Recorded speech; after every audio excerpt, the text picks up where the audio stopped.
Di sebuah desa kecil di Jawa, terletak sebuah danau yang dikelilingi oleh hutan rimbun.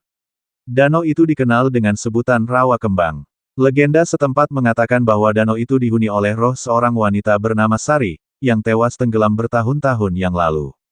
Menurut cerita, Sari adalah gadis desa yang cantik jelita yang tenggelam di danau saat mencari bunga teratai untuk upacara adat. Suatu hari, sekelompok remaja dari kota datang ke desa untuk berkemah di tepi Rawa Kembang. Mereka telah mendengar cerita tentang Sari, tetapi mereka menganggapnya hanya sebagai dongeng untuk menakut-nakuti anak-anak. Mereka tertawa dan menganggap cerita itu sebagai lelucon. Malam pertama, mereka mendirikan tenda dan menyalakan api unggun.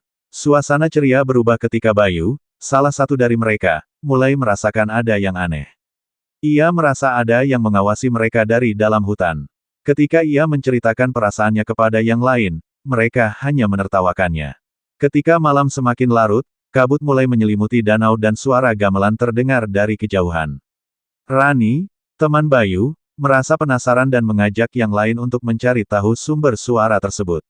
Mereka mengikuti suara gamelan yang membawa mereka semakin dekat ke tepi danau. Tiba-tiba, mereka melihat sosok wanita bergaun putih dengan rambut panjang menutupi wajahnya, berdiri di tengah danau. Wanita itu menari dengan gerakan gemulai, mengikuti irama gamelan yang terdengar semakin jelas. Wajahnya pucat dan matanya menatap tajam ke arah mereka. Bayu merasakan ketakutan yang luar biasa. Wanita itu berhenti menari dan mulai mendekati mereka. Suara tangisannya menggema di antara pohon-pohon, membuat bulu kuduk mereka merinding. Ketika wanita itu semakin dekat, mereka melihat wajahnya yang hancur dan dipenuhi dengan luka. Mereka segera berlari kembali ke tenda mereka, tetapi Bayu merasa ada yang menariknya kembali ke arah danau. Dengan usaha keras, teman-temannya berhasil menariknya dan mereka semua lari ke desa. Mereka menceritakan apa yang mereka alami kepada penduduk desa.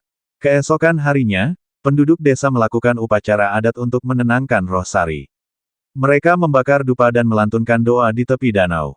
Sejak saat itu, suara gamelan dan penampakan wanita bergaun putih tidak pernah lagi muncul. Namun, Bayu dan teman-temannya tidak pernah bisa melupakan malam itu.